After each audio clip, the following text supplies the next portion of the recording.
And we're back. You're watching the Tennessee Valley this morning. Dan Howell with my lovely co-host, Michelle Baker from Wellington Place, up on the hill behind the old Holiday Inn. The old Holiday Inn. Executive Park.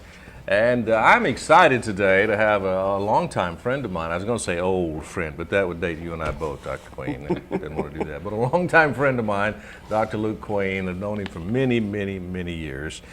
I guess that did kind of date us when I said many, many, many, didn't it? But good to have you on the show today. Dr. Queen is the Executive Director of LifeBridges. Yeah. And you may have seen LifeBridges in the news. In fact, it was on the front page of the banner. Congratulations on the placement of that story, by the way. You got some good coverage with that. And LifeBridges has been around. It's a new name, but an old organization, been around for almost 40 years. So give us a little bit of history about LifeBridges, first of all. Well, the roots of it started back in the late 1950s, and it took a long time for it to come to fruition. It was the work of a lot of local concerned citizens that basically wanted to find some help and support for their children that had intellectual disability, and so they began looking for services. There was one service in Chattanooga. It was the Orange Grove Center, but Orange Grove was unable to expand its services up into Bradley County. Back at that time, the only support that you could get for people with, at the time it was mental retardation, today it's intellectual disability is the term, you'd have to send them away to an institution. And there were people locally that did not want to do that with their children. They wanted them to be able to live here locally and be supported locally and basically thrive in our community. And we were very fortunate to live in a county that was very open to that kind of thing. And so it was actually, it was chartered in 1973. And Ralph Summers is a founding member of that board and still serves on the LifeBridges board today. We have had various names throughout the year. One of the names that seemed to stick was the name Hermes that we actually dropped over 25 years ago. And a lot of times we would say to people, you know, they would say, well, what is Bradley Cleveland Services? And we would say, well, you know, we used to be Hermes. And they would go, oh, well, I know what you do. I know who you are. Yeah. The problem, though, is, Dan, that's not exactly true, because when we dropped the name Hermes back in 1985, we had about 60 staff. We had about 50 or 60 employees, and about 5 different support facilities for our folks. And that's kind of who we were back then. Today, we have over 500 employees. That's amazing. We do. That is. That's right. We have 40 facilities all over the county. Wow. And we have 4 physicians that work out of our medical clinic. LifeBridges is actually one of only 2 agencies in all of Tennessee that has a medical clinic specialized for the needs of people with intellectual and developmental disabilities. We have 50 licensed nurses, and there's just a whole lot going on over there. We have sounds incredible. Yeah, it is. I had no idea you'd grown to that size. Well, people don't know that, and so we don't want to be Bradley County's best kept secret anymore. No, we want I don't blame you. And there's a lot of Bradley Cleveland, Cleveland Bradley, Bradley Cleveland kind of things going on. And so we wanted a name that would sort of be timeless, easily said by Southern drawl, and then we, you know, the problem is with a good name, somebody's using it. I mean, they just are. And so we conducted what turned out to be a 3-year study. Really? We worked very closely in the last year with Life University. The marketing department there helped to do a study. They encouraged us strongly, the results of their study, to use the word life in the new name. And so the board kind of, you know, wrapped their arms around that and did that. There was a lot of potential names. One of the names that they had thought about was New Hermes, but that, but then again we thought, well, eventually it won't be new and we'll have to change it again. So basically, it's easy to say, it's kind of timeless, and it says a little bit about what we do, but it's vague enough that we can also talk about it. It's plural. Now, Ken Webb and his wife, some local folks, Ken is actually on our board, works at Cleveland Utilities, came up with this, he and his wife both, she came up with the plural form of it. And basically the idea is that our folks are like everybody else. They have all kinds of different needs, and they need different kind of support systems to get to where they're going. They they need a different kind of life bridge to get them to the next place in life and to help them be successful. So we have all kinds of bridges. We have person-centered planning, where we do all kind of individualized supports for our folks. We have them working in the local community in a lot of the industries that we have here. We've got a tremendous amount of support locally. People have been very, very wonderful to us. I can't say enough about Bradley and Cleveland, Bradley County and Cleveland. And so some of our folks live in apartments. Some of our folks are quadriplegics. They need total 24-hour care. Just a vast range. And we do provide transportation. We have over 100 vehicles in which we provide transportation to our folks to and from the center. There's just a lot going on. It's an exciting place. People there, if you come by, now we encourage you to do this. We encourage you to come by LifeBridges, talk to our folks, kind of see what's going on. We would love to have you come by and do that. And when you meet our folks, you're going to find out that what we do, we have a passion about that. We absolutely love it. It's the closest thing, I feel very fortunate, Dan, it's the closest thing to unconditional love that you can get. I mean, I work at a place, every day that I come there, people are glad to see me, they want to hug me, they want to know how everything's going on in my life, and it never ends. I mean, it's just a positivism, doesn't really quite describe what we do over there. And so it's really it's a lot more than clocking in and out. It's like a calling. It just grabs you and it consumes you. Well, I love the new name, because really what you're doing is providing bridges for a quality of life that these people otherwise would not have had. And I congratulate you on the new name. I think it fits you perfectly. It's beautiful. Well, thank you so much. We are proud of it. We've gotten some attention. There are 2 other agencies across the state that are now looking to change their name. They like LifeBridges so much. And so we're just really proud of that. We think we've got something that's going to work for us. And we're going to do a public campaign. We're going to be doing some commercials, and we're going to be doing some different things to try to help folks know who we are for the new name. We want to be known as LifeBridges and stand on those legs for that. That's great. One thing I would like to mention to everybody out there is we're also very closely connected with the local Special Olympics. The Cleveland Civitan Club, of course, has done that every year. Mayor Tom Rowland has been instrumental in helping us to provide leadership in that. He's the MCO, or whatever you call that, the person that gets on that microphone, you know. And anyway, it's going to be May 7th at Cleveland High School. May 7th at Cleveland High School. It'll start about 8:30 that morning. It'll be done about 1 o'clock. And I'm going to tell you right now, parents, if you've got a child out there in the teenage years and you would like to give them a different perspective on life, you would like to be able to do something for them that would give them a little bit of a positive outlook on attitude, if you have those sorts of things going on, you can't do any better than come to Special Olympics. Oh, that's right. I first took my youngest daughter there when she was in the 6th grade, and she said, "What do you want me to do?" And I said, "Stand at the finish line and clap and applaud when they come across the line." And she did it, you know. And what happened was there was a young boy who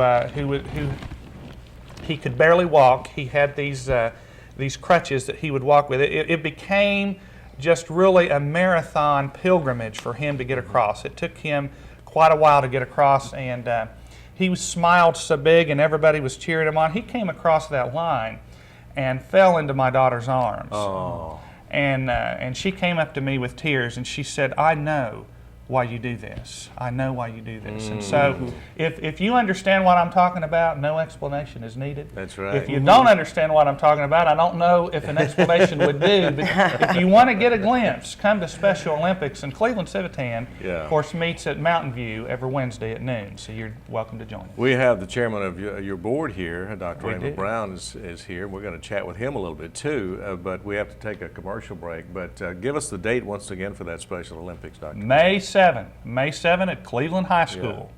And I wanted to ask you too, you mentioned people dropping by your facility. Where is the main office located if someone did want to come by and say hello? Old Chattanooga Pike. Okay. Old Chattanooga Pike. Of course, we've got directions on the web, LifeBridgesOnline.com. Okay, good. LifeBridgesOnline.com, but we're on Old Chattanooga Pike.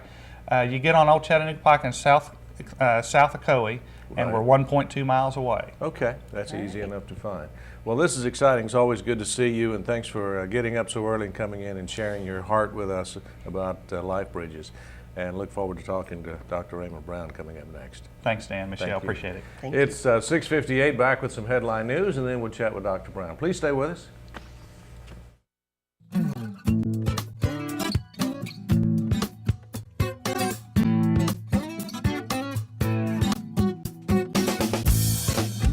And we're back with Tennessee Valley this morning. 7:04 your time. I'm Dan Howell with my lovely co-host Michelle Baker, and we have another guest. We do have another guest. Of course, we've been talking about LifeBridges, and we're really honored to have Dr. Raymond Brown with us this morning. Dr. Brown has served on the board of LifeBridges since, I believe, 1978, and has been chairman of the board for the past 30 years. Wow. That's some amazing service. Thank you so much. You're about to get a handle on that job, then, Dr. Brown's 30 Just years. about, yeah. It's been a pleasure working with them, yes. Oh, that is just amazing. One other thing, he also has, I believe, the longest running practice for marriage and family counseling in the Southeast. Is that Well, correct? I've been doing that a long time here. Yeah. You must have Yep. started awfully young. Oh, I was just a kid. Yeah. Well, tell us a little bit about LifeBridges and the actual impact it's had on Cleveland and Bradley County. Well, we have it has an impact on the community in a variety of ways. We employ about 500 people, over 500 actually. And as I recall, we're the eighth largest employer in Bradley County, the eighth Wow. largest. So That's yeah, we do have quite a bit of impact on the community. And the budget is over $13 million a year. I think probably the biggest impact we have is our clients are seen out in the community. We provide supportive employment for them. They go out and work at Walmart and different places in town. And that makes us feel very good because they are productive citizens and they're able to have a job just like we have, you know, and they can make a contribution to society. But we have a big economic impact on the community. We're a large employer, and we're seen all around. I mean, you know, you see our vehicles. We don't have labels on our vehicles. We may change that, but as Luke said, we have over 100 vehicles, and we're all around town. Yes. That's incredible. That is incredible. Talk about the kind of challenges that the people, your clients, when they come to you, what are the types of challenges that these people deal with on a daily basis? Well, it depends on the particular client and the level they function at. Some of our clients need total care. I mean, they're in a wheelchair, they can't feed themselves. Some are that dependent on us for all their needs. Others can function quite well, and actually, if you saw some of these in the community, you wouldn't even know they were one of our clients. Really? So there's that much difference from one to the other. So we have from level 1 all the way on up to whatever the level of need is. What's happened with mental retardation, intellectual disabilities in the state over the years, it used to be we had 3 large facilities, one in East Tennessee, one in Middle Tennessee, one in West Tennessee, and people were pretty much just warehoused here when they had disabilities. It's quite sad, but that's the way it used to be. So they were sent there and you just didn't see them anymore. What's been happening over the last 20, 30 years is they made the move, taking these people from these institutions and putting them back in the communities. Yeah. And so, for instance, even this year, we opened 2 new homes where we're taking people from the institutions and moving them back into the community. And these 2 homes were like $1.5 million for the 2, and they will employ quite a few people, 30 to 50 people. So that's we just expanded that much recently. Can you describe, you said you opened 2 new homes. Describe the homes, the setting of the home. What's it like for these people? Well, these homes are in the community, and we make sure that they fit into the community well. They're very lovely homes. You ride by, they are an asset to the community, actually. They actually, we try to make sure they improve the way the community looks. These are placed on several acres. We have like 7 to 10 acres that they are placed on. And these 2 actually are beside each other. You go into these homes, I mean, they are fantastic. In the living room, you've got a large flat screen TV. The clients can look at anytime they want to. You've got the leather upholstered, furniture there in the living room. And each one has their own bedroom, and it's furnished quite well. You would be very, very proud of these homes, very proud. We've come a long way from a long time ago when you wouldn't want to have a bedroom where in one of our homes, but now, wow, it's fantastic. Talk about, too, your clients, instead of being, you mentioned years ago, 30 or 40 years ago, they used to be just basically warehoused. Yes. But you have been able, through your programs, to turn many of these people into productive, tax-paying citizens. That's correct. Right? Self-supporting. Then are they living on their own? They come back to the homes at night? How does that work? Okay, we have some people who get their own apartment, live there, and we provide very little support. We may pick them up and take them to the doctor or whatever, very limited amount of support. Others live in our home, and they're maybe live in a home with 3 or 4 other people. The homes have gotten smaller. It used to be that we had 8-person homes in the 70s, and now it's more like some people have individual homes, some live where there's 2 clients, some live where there's maybe even 4 clients. But that has shifted significantly. Yeah, we provide the support on all levels, and sometimes they will live in the community, and all we do is maybe provide just a little support to help them along the way. And other times, though, we may need to prepare all their meals for them. I see. And some of them function so independently, they go buy their own groceries. Yeah. That's That is great. great. Of course, others obviously can't do that. So you have a level of service from the very minimum to We do, the full extent yes. of whatever the need is. You have the staff to do Now that. most of the ones that were in the Green Valley up in Greenville that we took provide a little higher level of care than some of the ones that have been with us for a long time. But you will see some of our clients maybe sitting in the rocking chair at Cracker Barrel, just rocking and talking with the people coming in. So it's very important to us that we can normalize the clients and put them in society and help them feel a part. We don't want to just isolate these clients so nobody ever sees them. Right. We want them to be part of society. It's about creating a good quality of life. It is. for And them. creating independence. It certainly is. It's about choices and quality of life.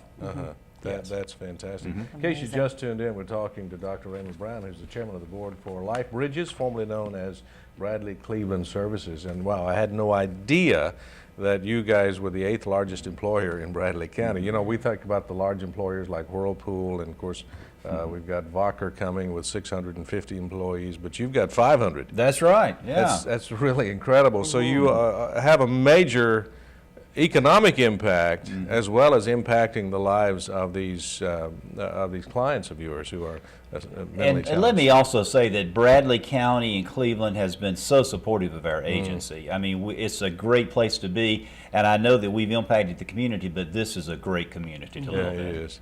This is, I tell people this every time I get a chance, but I saw some statistics. It's been a couple of years ago. This was based on the IRS statistics based on filings of the Internal Revenue Service.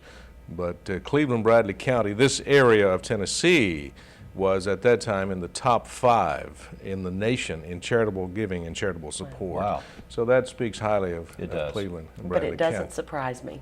Me either. That's the kind of community this is, and boy, we're blessed to live. We around are. Dr. We Brown. definitely are. We've got to take a break, but I have one more question. Talk about you've come a long way in 40 years in this type of care. What do you see ahead in the next 20, 30, 40 years? I think that what I see is more of the same kind of thing we're doing. This is our focus, working with these clients, and we want to continue doing that. And what I think the future is going to hold is getting even better at what we do and providing a higher quality of life for our clients. And we will expand from time to time. We may add some more homes. We will continue expanding. but our focus is on quality of life. We want to make sure we do the best job we can do. We want to do the best job anybody in the state does. Yes. It looks like you've got a good start on that already. Thank you. And you've got a good director, even though he's a friend of mine. Don't hold that against him. He's a great guy. He does a good job. We've been talking to Dr. Raymond Brown, the chairman of the board of LifeBridges, formerly known as Cleveland Bradley, or Bradley Cleveland Services, I guess is the correct term. And appreciate you and Dr. Queen coming in today. Pleasure It's being always here. good to see you. 7:14 the time. It's 50 degrees. Back in just a moment, and we've got more to come on the Tennessee Valley this morning.